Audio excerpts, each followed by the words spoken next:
Hello, welcome back. In this video, we are going to learn what is replace formula in Excel and how to use it.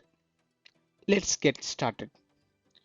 First of all, let's understand what is replace. Replace formula used to replace a character or a text value from old text to new text. Today I have a dataset with employee ID, full name, and employee sales. This value is in dollar symbol. Now I'm going to replace with pound symbol.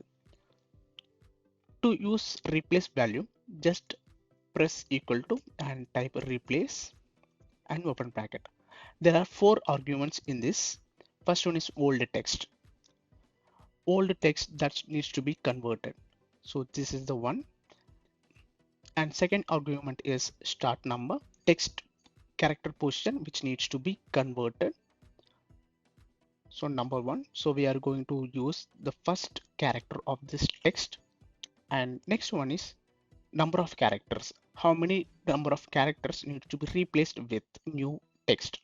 So now we are going to give one. That means I'm going to change only one text here, comma, and new text. It should be given with quotes.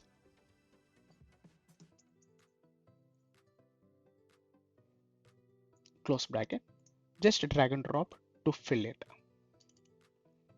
Okay, so this is done.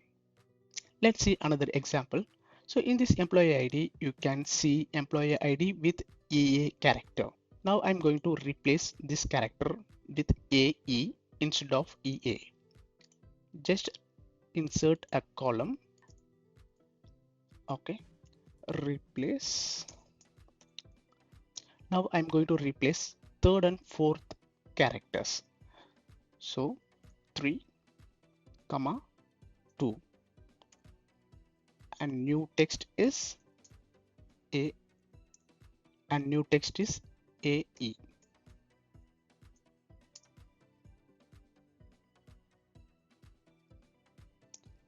Just drag and drop.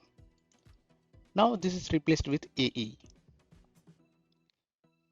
That's all guys. So in this way you can start to replace as character or string. Thanks guys for watching the video. Let's connect in next video.